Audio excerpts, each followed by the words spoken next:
Hi, and welcome back to episode 153 of the 4Ps.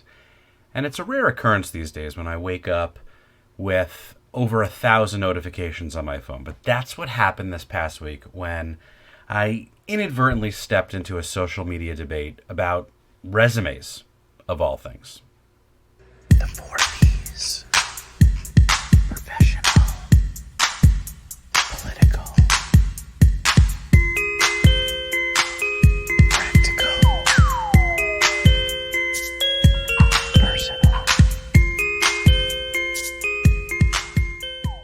So last Wednesday on Twitter, Leah Pilser, who is a marketing lead for New Belgium Beer, wrote this on Twitter. Today I interviewed 5 candidates. Not one came with a notebook, pen, or copy of a resume. Either I'm getting old or times aren't what they used to be. Now, I don't know Leah very well. We met at a conference a couple years ago. So my response was not meant to do anything but offer my perspective on her question. My response alone earned hundreds of likes, comments, and retweets and inspired many more responses to the replies.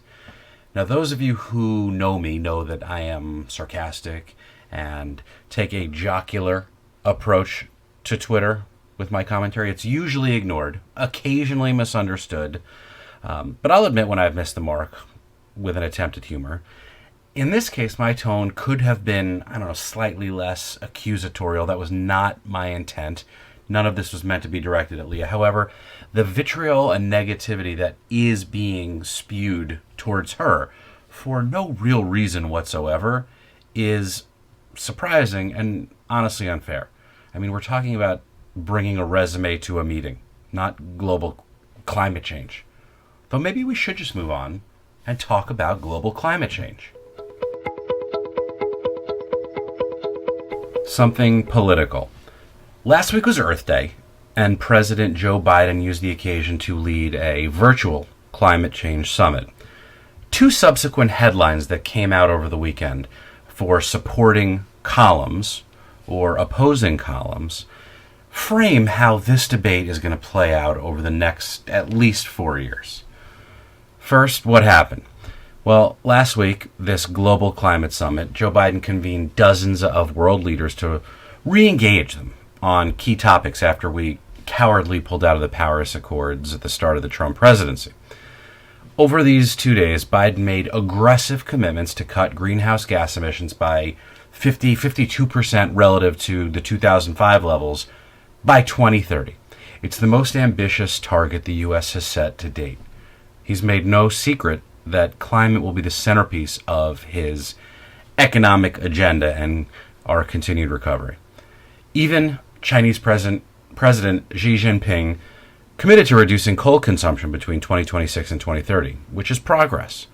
Within the U.S., the tide appears to be turning, but not fast enough. GOP lawmakers are beginning to realize that climate denial is bad politics for appealing to a younger base, but we have not seen the type of shift that we need yet.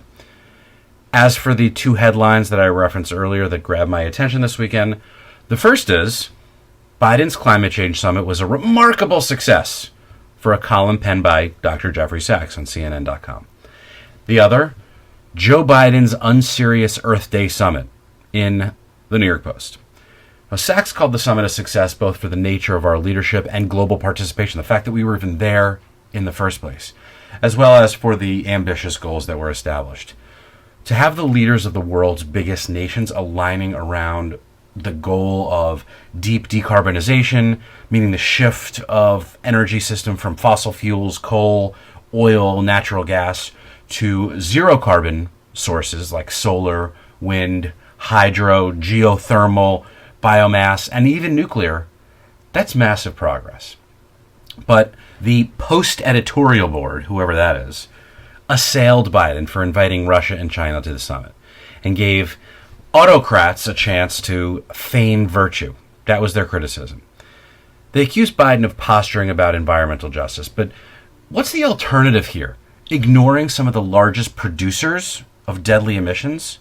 Or do you invite them to the table and press them for commitments and then hold them to it? The Post and climate change deniers in general are not only on the losing side of this important, life-sustaining set of initiatives, but they've totally lost any moral, intellectual, and even financial standing in this path towards correcting our previous mistakes. Something personal. Well, Saturday was a beautiful day, a spring-type day in New York, 70 degrees, really sunny, where it was only 35 degrees 2 days earlier, but the sun was out, the temperature was rising, and I ventured to buy a few trays of flowers from our local nursery. They had just arrived. And while conventional wisdom told me that it was too early to plant, the temptation to jumpstart spring was just too much to resist.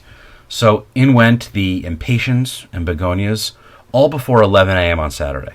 So with an entire afternoon of discretionary outdoor time that I wanted to make productive, another temptation started calling out to me. Last month, my local hardware store targeted an ad on Instagram squared right at me. And 2 days later, a large box arrived, and I had a brand new pressure washer ready to assemble. And with the weather finally ready to cooperate this past weekend, I connected hoses and nozzles and cords and cables and set a target of my own: the moss and grass and dirt and grime on our backyard patio. Words may not be able to fully describe the gratification that comes from blasting away green and brown sludge to reveal the beautiful original brick color. So what is it about a pressure washer that generates that feeling of excitement? Is it the 2500 psi, the power? Or is it something more primordial, something having to do with innovation and invention? From fire to the wheel to the artificial heart, inventions and discoveries have fueled adaptation and survival over millennia.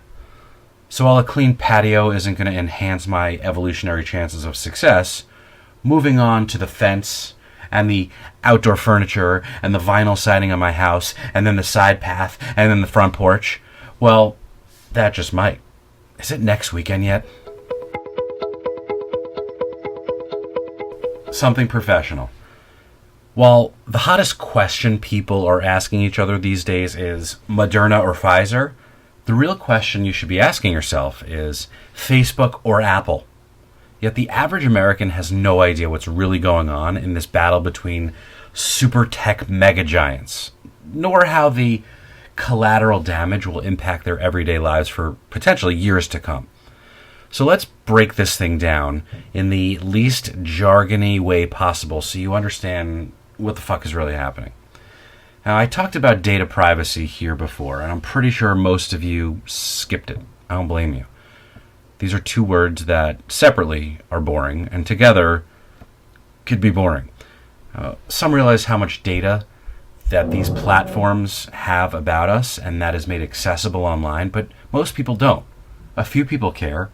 Most people don't.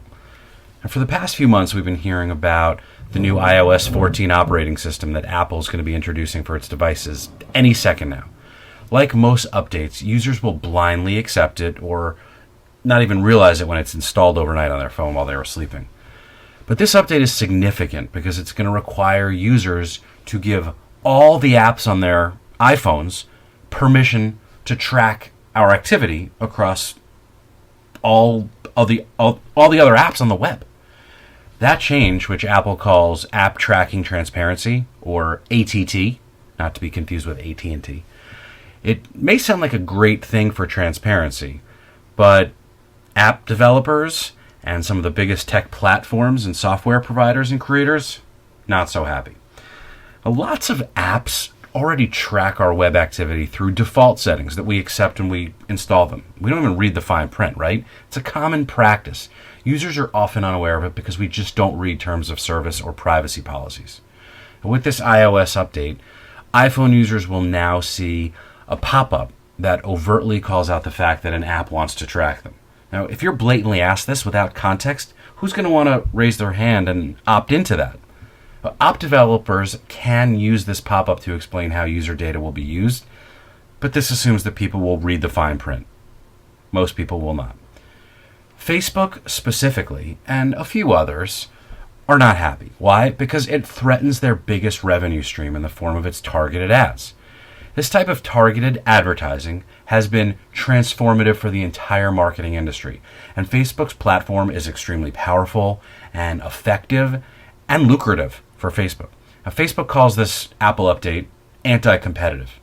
Apple, who take a cut of the fees charged to app developers, says that they believe that their users should have more control over the data that's being collected about them. Everyone now has weighed in at this point, including senators like Amy Klobuchar. But it sure seems like change is unavoidable at this point. The impact all comes down to user acceptance. Ultimately, the biggest impact to you, the consumer, will be in the form of the advertising that you see. Knowing that ads won't disappear anytime soon, would you rather see ads that algorithms, based on your own behavior, determine are more relevant for you? Or do you want to see ads that are less likely to contain pertinent information or opportunities or something that you might be interested in buying? You know who hurts the most in this thing? Small businesses. They're more likely to be impacted than larger ones, for sure. And you might also see some apps that have historically been free now turning to in-app purchases or even a subscription model. So now that you understand all this, will you opt in or will you opt out? And speaking of opting out, this is something practical. This past week, my 4th grade son took his first standardized test. It was a 2-hour reading assessment, right? You read a paragraph, you answer a bunch of multiple choice questions. And it's the first of 3 exams he's required to take over the next 2 weeks. The other is math and science, an assessment test. It's administered, created by the state, and by his own telling, it was fine. We didn't make a big deal out of it, and neither did he. But as I've gotten more involved in local school administration and Board of Education elections, I've learned about a sizable contingent of parents who don't believe that state testing should be mandatory for a variety of reasons, but mostly because they don't believe it's good for children's mental or emotional well-being. Now, perhaps I was out of the loop, or I'm just too old to remember, but I don't recall a scenario where students could opt out when we were growing up 30 years ago. For most children, learning to perform under some degree of pressure is a good thing. It's preparation for adulthood, right? We know there are going to be moments throughout our lives where we're tested in some form or another. So learning to cope with pressure at a young age in moderation and with the right support is a good thing. These exams should not and cannot be the only evaluation criteria to measure both students or teachers. But I don't know enough about the topic to say that testing should be mandatory. My experience tells me that opting out should really only be for the most extenuating of circumstances. But again, I'm not an education expert, and I will defer to those who are. Fortunately, my son doesn't have academic anxiety, but he does have some anxiety about participating in team sports, whether organized or even just like schoolyard football. I grew up playing every sport imaginable, so I can't relate to this, but I am glad that he found a comfort and talent with golf and tennis, both individual sports, but he came to them on his own. And the fact that he can still do lessons and play with his friends and clinics, golf clinics, etc., that's a good thing. He'll have that social experience. Children today are faced with external pressures like never before. While they're increasingly surrounded by attention-sapping technology, video games, Roblox, you name it, that can cause sleep deprivation, anxiety. So it's understandable when concerned parents want to protect them from hurt, from disappointment, or even greater harm. Yet parents exerting too much control in one way or another causes the children to be more stressed. We all like to feel in control. When things feel beyond our control, we get stressed, and stress has serious consequences for the health and well-being of children as well as adults. Kids suffer from stress when they feel like everything is out of their control. So we have to make sure that not everything is outside their control. I do know that constantly being told what to do, whether at home or in school, can cause additional anxiety. So giving children control over their lives makes them happier and more motivated. Kids don't always have enough information or experience to see the bigger picture, though, so parents should help their children come to informed decisions on their own. Parents tend to think they know best. As a result, many of them will make big decisions for their children, excluding these kids from the process. So, is there a role for a parent to be more like a consultant? At a certain age, absolutely. Definitively, yes. But when that age is, I think that's the biggest challenge. How do we know? It obviously depends. If I gave my son a choice to opt out of a reading test, he likely would. But is that the best thing for him? Probably not yet. Oh, maybe next year we'll let him make a choice. Rather than dictating everything, what if I present all the options, all the information, along with my own opinions, and then trust him to make the right call? If we've done a decent enough job as parents, we should be able to trust kids to make good decisions, even at very young ages. So here's what I do know. Anxiety rubs off on kids, so maintaining a calm presence as a parent has to be a priority. I know it's easier said than done, especially coming from me. I know.